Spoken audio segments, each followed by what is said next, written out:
오늘은 비만 교육 강의를 시작합니다. 이 강의는 주식회사 우리 고수 거래처들과 함께 합동연합학술원 석박사과정 수강하시는 분들 모두에게 교육이 진행이 됩니다. 이 강의 내용은 잘 들으셔야 됩니다. 여러분들 이 강의 듣기 전에 하나 부탁합니다. 특히 주식회사 우리 고수 거래처들은 여기저기 쓸데없는 다이어트에 대한 내용들을 너무 많이 알고 있어요. 그래서 제가 하는 내용이 머릿속에 잘 안 들어갈 수도 있습니다.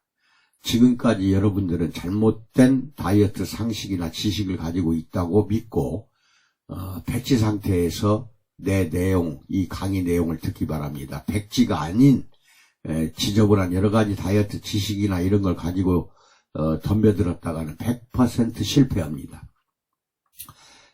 먼저 여러분에게 주식회사 우리 코스에서 비만 교육은 또 비만 관리는 약 35년이 넘었습니다. 이게 35년, 37년 사이니까 상당히 오랜 경험, 오랜 세월 한국을 비롯해서 중국, 일본, 미국 전 세계적으로 이게 퍼져나가서 이 셀제를 가지고 비만을 성공적으로 지금까지 한 번도 실패 없이 지금까지 시행해 오고 있다는 점을 먼저 여러분에게 알려드리고 강의를 듣기 바랍니다. 이 내용은 거래처에게는 고객 상담에 아주 중요한 지식들이 많이 있다는 것과 그 다음 박사과정을 받고 있는 분들에게는 논문 사용할 때 상당히 중요합니다. 잘 들으시기 바랍니다. 여기 보시면은 어떤 분 한 분입니다. 김현성이라는 여성이에요. 나이는 44세. 이 측정할 때가 2010년 2월 9일 날입니다. 신장은 152cm. 측정 결과, 적정 범위 이제 잘 알고 계셔야 되는데 체중은 63.8kg. 근데 이게 체중은 중요하지 않아요. 그 왜 중요하지 않는지는 좀 이따 설명 말씀드립니다. 이게 체중을 재는 거, 이거는 비만관리 실패의 지름길입니다. 체중을 무시하세요. 중요한 것은 체지방률입니다. 이게 가장 중요합니다. 34%로 되어 있네요. 적정 이상이라는 것은 굉장히 위험 수치인데 여기에 해당됩니다. 여기에. 그래서 비만이라는 결과가 딱 나오잖아요. 그렇죠? 비만이에요. 그러니까 25 내외가 돼야 됩니다. 퍼센트로 했을 때 비만율이. 체지방률이 그렇다는 거고, 근육량은 38.5 kg이라는 거, 그 다음에 기초대사 1139 kcal. 그러니까 운동을 많이 하면은 많이 할수록 기초대사량은 높아집니다. 높아진다는 거 알고 계시고, 내장지방이 10일이나 됩니다. 근데 1에서 8 사이가 적정 범위예요. 이게 상당히 내장지방이 많다는 결론이죠. 그리고 31에서 35는 25가 초과됐으니까 결국 비만에 해당이 된다. 이 점도 알고 계시기 바랍니다. 그래서 여기를 잘 알고 계시고 판정은 비만으로 났어요. 결과가. 이제 복부만 관리합니다. 전신을 안 하고 복부만 할 거예요. 그 다음에 30분 동안 셀제를 바르고 30분 동안 복부에 셀제를 바르고 마사지를 합니다. 마사지해서 다시 한번 30분 후에 측정을 한 결과입니다. 이게 1회예요. 딱 첫 번째 1회에 측정한 결과는 63.8 똑같죠. 이게 체중은 변화가 없어요. 여러분 이 체중이 만약에 쭉쭉 빠진다 하면은 이거는 근육이 빠진 겁니다. 지방이 빠지면 체중이 그렇게 많이 변하질 않아요. 체중이. 왜 그러냐면 우리 몸 안에 있는 지방은 전부 액체 상태로 보존이 되어 있어요. 고체가 아닙니다. 그런데 근육은 고체거든요. 그래서 고체 상태의 근육이 빠져야 이게 체중도 빠지는 겁니다. 그런데 목적은 근육을 빼는 것이 아니라 지방을 연소시켜서 제거하는 것입니다. 그래서 제일 중요한 건 체지방률이에요. 여기 보시면 맨 처음에 체지방률이 34였어요. 잘 기억하고 계시죠? 34. 이것이 30분 후에는 어떻게 되는가? 여기 한번 보세요. 30분 후에는 31, 약 3%가 줄어들었습니다. 그렇죠? 3%가 줄어들었고 그래도 여기에 해당되죠. 31%는 30과 31.2 사이, 이 사이니까 아직은 약간 비만이라는 결론이 나왔습니다. 그런데 중요한 거 아니라 이게 31, 즉 3%가 줄어들었는데 이제 근육량을 보셔야 돼요. 근육량, 처음에 근육량은 죄송합니다. 관리받기 전에는 38.5kg. 그렇죠? 관리받기 전에는. 근데 30분 관리받은 다음에는 이게 이제 올라갑니다. 근육량이 40.4가 됐어요. 약 몇 킬로가 늘었냐? 40.4. 여기서는 38.5. 40.4니까 9, 49, 1.9%가 근육량이 늘어났어요. 1.9%라면 대단히 많은 겁니다. 대단히, 그렇죠? 왜 그런데 이게 더 기적이라는 거는 누워있는 상태입니다. 운동하지 않았어요. 근육이 늘어나려면은 지구력 또는 이제 이게 모든 유산소, 무산소 운동을 열심히 해야 1kg 넘기가 힘들어요. 그런데 누워서 편하게 관리받으면서 1.9kg가 늘어났다는 것은 여기 보세요. 지방이 34가 31이 됐죠. 31이 돼서 3%가 없어졌죠. 그 3% 없어진 자리에 근육이 채워진 겁니다. 근육이 1.9kg 근육이 지방으로 따지면 약 3%에 해당이 되는 겁니다. 지방이 3% 줄어드는 대신 근육은 역시나 1.9kg가 늘어났다는 거, 이것을 잘 기억을 하시고, 기초대사량은 1156이 됐습니다. 기초대사량 운동하면 운동할수록 높아지는 겁니다. 처음에는 어떻게 됐죠? 잘 보시면 처음에는 1139였어요. 1139가 1156으로 기초대사량이 늘어났다는 것은 그만큼 운동을 열심히 했다는 뜻이고, 이게 누워있는데 무슨 운동이냐? 그것이 바로 셀젤의 큰 효능입니다. 지방은 연소시켜서 3% 이상 없애버렸잖아요. 그 대신에 근육을 채워줬잖아요. 1.9kg나 되는 근육이 증대가 됐어요. 보강이 됐다 이겁니다. 그것은 운동량이 늘어났다는 거예요. 기초대사량이. 그렇죠? 그리고 내장지방 레벨이 여기서 11이었어요. 처음에 잴 때 11이 30분 후에는 9로 낮춰집니다. 레벨이. 큰 효과가 1회에 단 한 번에 나타난 것이로서 여기서 보면 3% 지방이 제거됐다는 것은, 즉 연소돼서 없어졌다는 것은 약 3시간 이상 마라톤 했을 때 나타나는 효과입니다. 근육도 1.9나 2kg가 늘어났다는 것은 마라톤 했다는 뜻이에요. 즉 3시간 이상 마라톤 할 것을 누워서 30분 안에 3시간 마라톤 오는 것이 끝났다는 뜻입니다. 이게 대단한 겁니다. 그만큼 지방 연소가 확실하다. 그래도 아직은 25 정도가 돼야 되는데 31이기 때문에 비만에 해당이 됩니다. 아직은. 그 정도는 알고 계시고, 이런 경우는 꾸준히 올 때마다 잰다든지 또는 이제 한 5번 올 때마다 한 번씩 재본다든지 이렇게 하셔서 컴퓨터에 이게 딱 저장이 되게 돼 있어요. 자동으로. 그래서 그 사람별로 저장을 하셔서 이 체지방 측정기에는 인터넷 들어가면 한 20만 원대 많아요. 그렇게 해서 구입해서 그렇게 관리하시기 바랍니다. 비만 교육 자료입니다. 비만의 유형은 3가지가 있어요. 세포 증대형, 이것이 성인형입니다. 세포 증식형, 이거 소아형입니다. 고도 비만형, 이것도 소아형입니다. 여기서 중요한 거는 지난번에 제가 이제 시설이 변변치 않습니다. 강의실에서 고도 비만을 데리고 내가 한번 해봤는데 20분 정도밖에 안 했어요. 그리고 해주는 사람이 좀 슬슬 좀 힘을 주거나 마사지를 이렇게 기술적으로 하는 것이 좀 부족했던지 큰 효과를 못 봤어요. 약 30분을 해야 됩니다. 그리고 마사지를 세밀하게 해주시고 마지막에 한 번 더 바르시고 복부에 셀젤을 더 바른 다음에 2가지 방법이 있어요. 하나는 부지포를 깔고 원적에서는 등을 좀 쬐준다든지 5분 내지 10분만 쬐주면 돼요. 그리고 마른 수건으로 깨끗이 닦아내면 됩니다. 젖은 수건으로는 절대 닦지 마세요. 찬 수건, 찬물로 헹구거나 찬물 수건으로는 더 추워서 덜더 떱니다. 그러니까 제일 좋은 거는 마른 수건이나 따뜻한 수건으로 닦아낸 뒤에 바로 입욕을 하는 것입니다. 닦지 말고 입욕하고 욕조 시설이 없으면은 마른 수건이나 따뜻한 수건으로 닦아내 주시면 됩니다.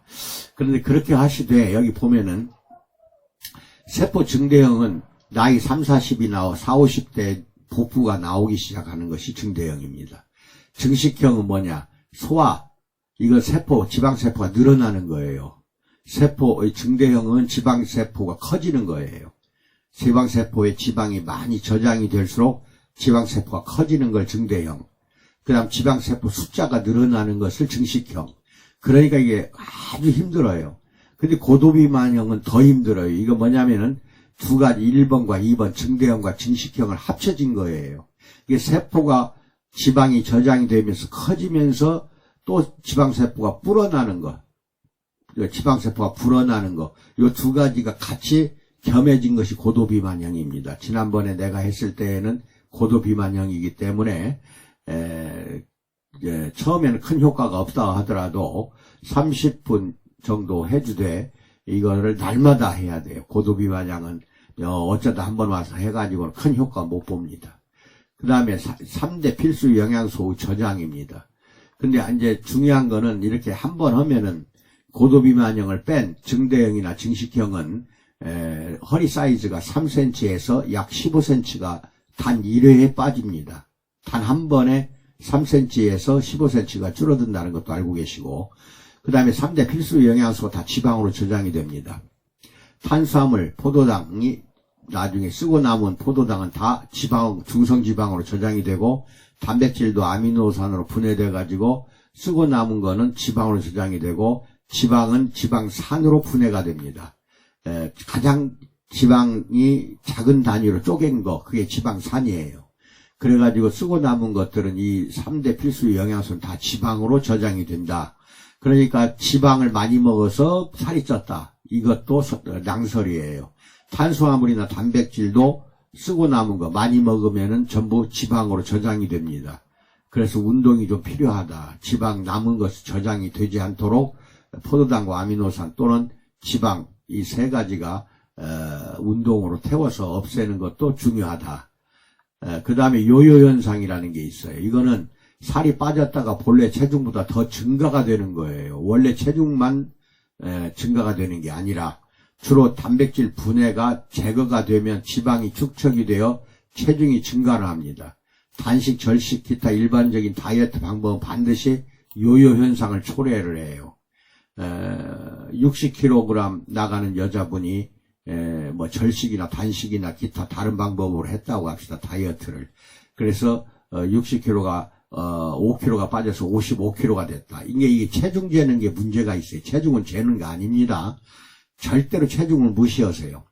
그래서 55kg가 되니까 5kg가 빠지니까 이제 다이어트를 중단하고 하루 3끼도 밥 먹고 단식 절식 하지도 않고 이제 먹고 싶은 거 다 먹기 시작하겠죠. 그러죠? 하루 3끼 안 먹으면 안 됩니다. 그럼 결국 먹게 돼요. 그러면 반드시 지방이 더 불어납니다. 단백질도 빠진 자리에 결국은 채워지고, 그 다음에 지방은 뇌가 인식하기를 아이고 이제는 많이 저장을 해놔서 나중에 우리 주인이 단식이나 절식하지 않도록 그렇게 해야 되겠다. 즉 단식 절식하면 바로 북한으로 알아요. 뇌가. 그러고 나서 나중에 좋아지면 한 5kg 빠졌으니까 스톱하고 밥을 먹으면 이제 남한 상황으로 알고 먹은 것마다 지방으로 저장합니다. 그래가지고 나중에는 60kg가 원래 체중이었는데 65kg가 됩니다. 그게 요요 현상이에요. 그러면 처음에 했던 방법으로 성공한 적이 있기 때문에 또 이 여자는 또다시 단식 절식 같은 다른 다이어트, 원푸드 다이어트라든지 이런 다이어트를 합니다. 그러면 어떻게 될까요? 그래서 옛날에 55kg까지 빼본 적이 있으니까 65kg를 한 10kg를 뺍니다. 그리고 이제 성공했다 하고 한번 성공했으니까 또 이제 먹기 시작합니다. 그러면 나중에 어떻게 되냐? 65kg가 70kg가 되고 또 나중에는 75kg, 80kg가 되는 것입니다. 조심해야 됩니다. 이게 요요 현상이에요. 살이 빠졌다가 본래 체중보다 더 증가하고 더 늘어나는 거, 이게 요요입니다. 단식, 절식이나 기타 일반적인 다이어트는 다 요요가 나타나는데 제가 가르치는 이 셀젤로 하면은 요요 현상이 전혀 나타나질 않아요. 왜? 지방을 태워버렸기 때문에 그렇습니다. 지방을 분해하면은 요요 현상이 나타나요. 단백질, 즉 근육을 뺀다든지 지나치게 근육이 빠진다든지 지방을 말하자면은 분해만 하면은 반드시 요요가 나타난다. 그리고 단식, 잘식 하면은 맨 먼저 빠지는 게 지방이 아니라 몸에 있는 근육이 없어져요. 즉 단백질이 없어진다는 뜻입니다. 그러니까 조심해야 돼요. 그 다음에 체지방이란 뭐냐? 복부지방, 즉 피하지방과 내장지방 두 개를 합쳐서 체지방이라고 그래요. 그러니까 우리가 배, 복부 나온 거 있잖아요. 배를 만져보세요. 단단하다 하면은 내장지방이 많다는 뜻이고, 그 다음에 말랑말랑하고 복부가 많이 나왔다. 그럼 복부지방이 많다는 뜻입니다. 그 단단한 배는 내장지방이 많은 것이다. 이렇게 알고 있으면 되겠습니다. 이 두 사람 보시면은 이 근육층이 있잖아요. 그 다음에 피하지방층이 있어요. 이게 지방이에요. 처음에 날씬할 때에는 지방이 이렇게 지방 두께가 두껍질 않아요. 정상적으로 피하지방으로 이게 쌓여있던 것이 이제 두꺼워지죠. 엄청 많이 쌓였죠. 이게 복부지방이에요.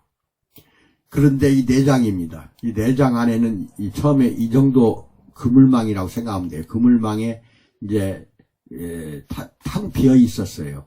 그런데 계속 지방이 쌓입니다. 지방이 쌓여서 이렇게 불어나요. 이렇게 지방이 불어나는 거. 이게 내장지방이 이렇게 불어난다 이거죠. 그럴 때 이 복부를 만져보면 단단합니다. 단단해요. 그럼 내장지방이 많다는 뜻입니다. 성인병이나 각종 여러 가지 질병을 일으키는 것은 복부지방이 아니라 내장지방입니다. 그럼 내장지방은 여기에만 뭉쳐 있는 게 아니라 여러 곳에 장기와 장기 사이에 또 근육 속에도 들어가 있어요. 계속 쌓이는 거죠. 그렇게 잘 기억하시기 바랍니다. 비만도 측정에 대한 고찰을 한번 해봅시다. 표준 체중 내는 거는 신장 빼기 100 곱하기 0.9입니다. 그게 체중은 중요한 거 아니니까 이것을 무시하시고 BMI 지수를 가장 중요하게 생각하는 경우가 많은데 체질량 지수라고 하고 체중, 신장, 제곱 이거 뭔 말이냐면은 여러분의 체중이 60kg이라고 합시다. 60kg. 신장은 160cm라고 합시다. 그것을 미터로 고치세요. 신장을. 160cm 같으면 1.6이 되겠죠. 1.6 제곱이야. 제곱. 1.6 곱하기 1.6을 먼저 하세요. 1.6 곱하기 1.6을 먼저 한 다음에 이거 대시는 분수를 나타내는 겁니다. 그 위에 이제 이게 분자가 체중이에요. 분모가 신장 제곱미터. 그래서 체중이 60kg라고 그랬죠? 이게 60kg 나누기 신장이 아까 1.6이었잖아요. 근데 1.6 곱하기 1.6 이렇게 제곱이니까 1.6 곱하기 1.6 한 다음에 60kg 나누기 1.6 곱하기 1.6 이게 BMI 지수입니다. 그래서 저체중은 20 미만이고 정상은 20에서 24, 과체중은 25에서 29, 비만은 30 이상이 비만으로 보통 나타내는데 그나마라도 좀 이 체중만 재는 거에 비한다면 정확한 거예요. 정확한 건데 이 BMI 지수를 많이 서양이나 이런 데에서는 이게 따지고 있는데 가면 갈수록 비만이 늘어나니까 과체중이나 비만자가 늘어나면 늘어날수록 BMI도 이 지수가 변경이 와야 하는데 옛날 그대로 이 지수를 사용하고 있기 때문에 정확도가 좀 떨어진다. 다소 정확도가 떨어지기 때문에 아까 이야기한 체지방 측정하는 것이 가장 좋다는 겁니다. 그 다음에 세 번째 허리둘레 대비 엉덩이둘레. 정상치는 남자가 0.9 여자는 0.8입니다. 이게 허리둘레와 엉덩이둘레를 쟀을 때 허리둘레가 0.9나 0.8이 돼야 정상이다. 이것입니다. 그런데 대부분이 1 또는 2, 3 이렇게 엉덩이보다는 허리둘레가 더 빵빵하면은 그건 비만이다. 이게 간단히 재는 방법인데 그렇게 알고 계시고 체지방률 측정계로 이것이 가장 정확해요. 자신의 몸에서 지방이 차지하는 비율을 총칭하며 남자는 14에서 18, 여자는 20에서 25가 정상이에요. 아까 저 위에 있던 김현성이라는 여자는 34가 31까지 내려갔지만 아직은 비만이에요. 근데 한 번에 3%라는 지방이 없어졌기 때문에 대단한 효과를 거두었다. 그래도 20에서 25 사이에 딱 들어가야 돼요. 그럴 때에는 정상 범위에 해당한다. 남자는 18 이하 그렇게 알고 계시면 됩니다. 이게 다이어트 함정입니다. 단식 절식 절대 해서는 안 되고 나중에 이제 더 자세한 설명은 수업 시간에 말씀드리죠. 원푸드 다이어트도 절대 해서는 안 됩니다. 한 가지만 먹어요. 소고기만 먹는다든지. 언젠가 신문에서 봤는데 돌아가신 이병철 씨가 다품 다이어트를 했다고 하더라고요. 이게 큰 문제예요. 체중만 빠져요. 이거는. 그 다음에 액상 및 분말 어떤 거든지 먹는 거잖아요. 액상, 분말 100% 실패합니다. 국내에 보면 다단계 네트 시스템에서 굉장히 많이 이것만 먹기만 해도 살 빠진다고 판매하는 거 전부가 이거는 실패합니다. 절대로 지방이 연소가 되질 않아요. 그 다음에 약물 처방하는 거, 주사 처방하는 거, 이거 병원에서 하는 건데 이것은 지방이 연소가 되는 게 아니라 분해만, 약물이나 주사 처방할 때마다 좀 허리 사이즈가 줄긴 줄어요. 분해를 시켰기 때문에. 그런데 다시 저장을 해버립니다. 연소를 시켜야 돼요. 근데 연소시키는 방법이 지금 현대의 의학이나 동양의학, 동서양의학 전체 다 뒤져도 지방 연소 시스템은 본사 35년간 밖에 없어요. 본사의 셀젤과 건미당입니다. 셀젤과 건미당은 반드시 100% 여러분을 지방을 연소시킵니다. 그 다음에 지방 흡입술이 있습니다. 이것은 이제 복부에 구멍을 4개 내지 6개까지 뚫어서 긁어내는 것인데 약 1%는 이거 하다가 죽습니다. 이게 100명 중에 1명은 죽는다고 봐야 돼요. 그러니까 이건 위험하다. 지방 흡입 수술은 조심해야 됩니다. 그 다음에 위장 우회 절제술이 있어요. 이게 위가 식사를 많이 못하게 하려고 정상적인 위인데도 불구하고 주먹만하게 아주 잘라버립니다. 주먹만하게 남겨놓고 다 잘라서 없애버려요. 이것은 절대 해서는 안 되겠다. 나중에 위는 또 늘어나요. 늘어나기 때문에 도로 마찬가지가 된다. 고생만 하고 고통만 하지 성공은 못한다. 이것입니다. 그리고 위장을 잘라낸다고 해서 지방이 없어지는 게 아니라 근육질이 없어질 수도 있어요. 조심하세요. 다 그래요. 다. 여기 나온 것들은 근육이 없어질 수가 있어요. 대부분이. 그 지방은 분해만 되지 연소가 안 된다. 그러니까 요요 현상이 반드시 나타난다. 이게 여기 나온 1, 2, 3, 4, 5, 6, 7 말고도 또 다른 방법 다 합쳐도 지방 연소가 되거나 이러질 않는다. 이것만 알고 계세요. 가장 이상적인 다이어트란 뭐냐? 지방을 분해한다고 하는 것은 다이어트에 실패했다는 뜻입니다. 그러니까 병원이나 어디 관리실 샵 밖에다가 엑스밴더를 설치해 놓은데 보면은 지방 확실하게 분해해 드립니다. 이거 써놨어요.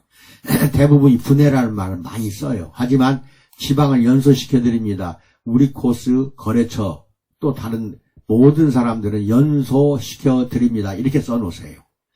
확실하게 연소가 되니까. 그 다음에 지방 연소 방법 오직 운동과 소마토요법. 우리 방법이 소마토요법이에요. 소마토요법. 그 다음에 운동. 근데 운동만 한다고 해서 바로 빠지질 않아요. 그러니까 너무 고통스러워요.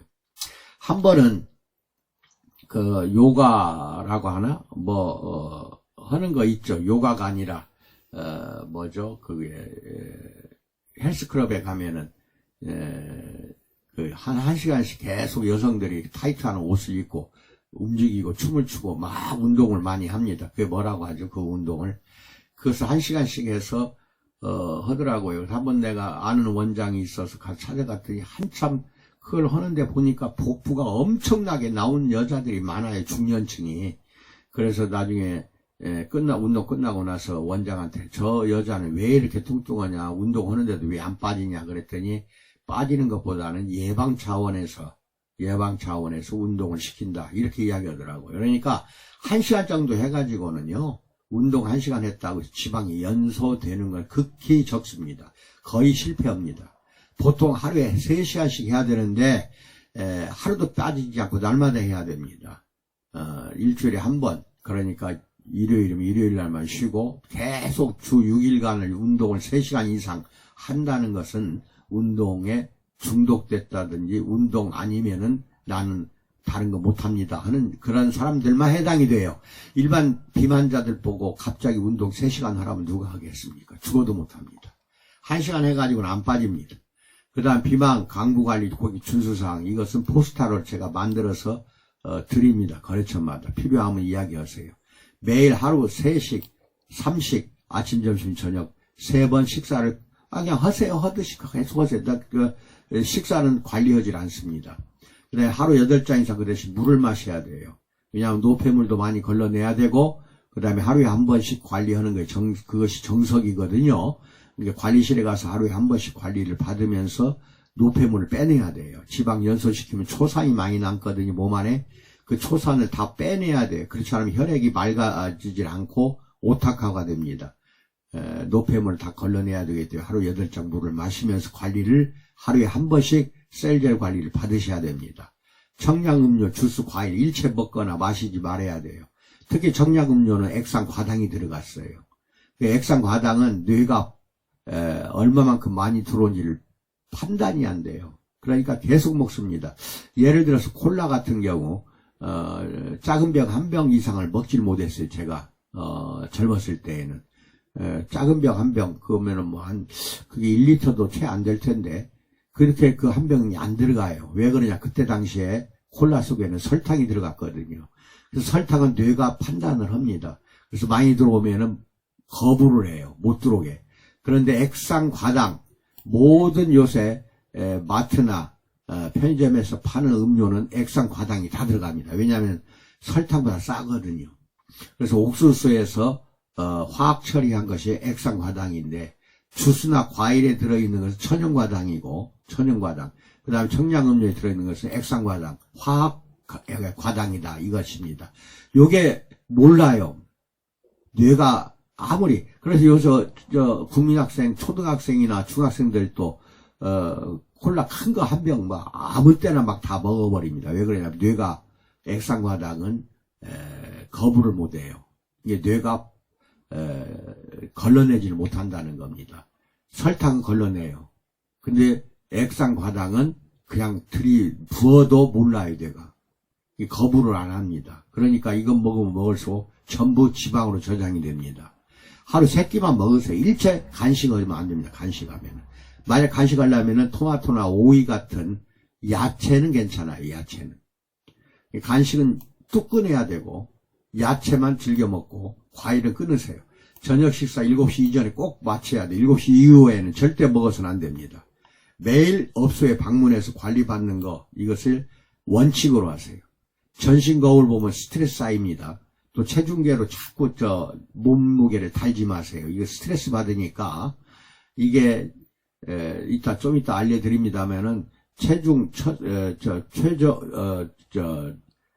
다이어트 하다 보면은 최적점이 있어요. 그 적정선까지 계속 빠지다가 그 다음에는 평균으로 갑니다. 그래가지고 적정선이 만들어졌을 때 그때 다시 빠져요. 그러니까 빠지고 평행으로 계속 며칠 몇 달 갑니다. 그러다 다시 또 빠지기 시작하거든요. 그러니까 거울이나 체중을 달면은 자꾸 스트레스를 받아요. 하지 마세요. 또 다른 다이어트 방법과 우리 방법을 절대로 병행하거나 혼용하면은 본사가 책임지지 않습니다. 절대로 셀젤을 바를 때 다른 거 바르지 마세요. 그 다음 셀룰라이트입니다. 이 셀룰라이트는 허벅지 바깥쪽을 보세요. 허벅지 바깥쪽을 위와 아래에서 양손바닥으로 위에서 아래로 아래에서 위로 양손바닥으로 이렇게 딱 했을 때 울퉁불퉁 자갈박 같은 것이 나온 거 이게 셀룰라이트입니다. 복부도 왼쪽과 오른쪽을 양손바닥으로 가운데로 모이세요. 가운데로 모여서 거기에 울퉁불퉁한 것이 막 나타난다. 그러면 그게 셀룰라이트고 서양 사람들은 엉덩이 살이 많아요. 그러면 엉덩이 뒤에서 보면은 울퉁불퉁 자갈밭입니다. 그게 다 셀룰라이트입니다. 그러니까 이거 셀룰라이트 없어진 거 아무것도 아닌데 다른 방법으로 하면 셀룰라이트 참 안 없어집니다. 그런데 셀젤로 하면 바로 없어져요. 관리를 꼭 하세요. 셀룰라이트는 지방이 분기층 침착에 주름지고 우글쭈글한 모양으로 나타난다. 이게 전부 읽으세요. 읽으시고 셀룰라이트 원인도 여러분이 스스로 공부하세요. 박사학위자들은 이건 내가 프린트해서 10월 4일 날 드릴 테니까 이 내용을 잘 기억을 하고 읽어보시기 바랍니다.